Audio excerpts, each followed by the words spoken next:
አስተናጋጅ ና ይጂላት ምን ልታዘዝ? ምን እንዳለኝ ቡና ለሱ አንቺን አልፈልግም። እሱ ይምጣሽ። ይቅርታ እሺ። ሆ በሉ ሰድላት። ለደበደበኝ ነው እንዴ?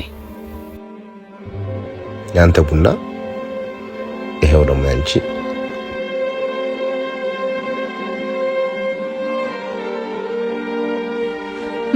በስመ አብ እንዴ!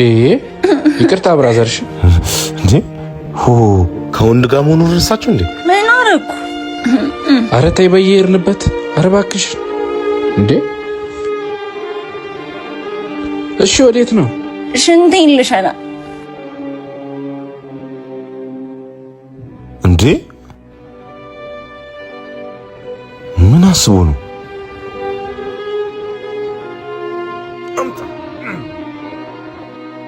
ምን ማድረግ ነው? እንዴት ልትሳረጋለህ? አንተ ራሱ ምን ማድረግ? እንዴት ትደፋዋለህ? ደረከው ሳያንስ ደሞ ትቆጣለህ እንዴ?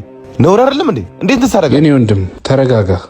እህቴ የአእምሮ በሽተኛ ናት እና መድኃኒት እንደዚህ እያረኩ ነው የምሰጣት። አለበለዚያ እሺ አትለኝም።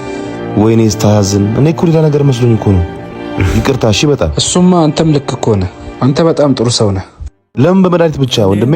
በሙታን ሳማር ቅዱስ ሚካኤል የሚገኝ ጸበል እኔን ከብዙ ነገር አድኖኛል። እዛ ለማትወስዳትም በዛውም በረከት ነው። አባቶችን ታግዛለህ። ከዚህ ከምታዩት ደሰሳ ጎጆ ወጥተው የተሻለ ጎናቸው ማሳረፊያ እንስራላቸው። በንግድ ባንክ አካውንት 1044 25 98 391 አባቶች ከጸሎት መልስ አረፍ የሚሉበት በዓት የላቸውም። ስለዚህ ተባብረን እንስራላቸው።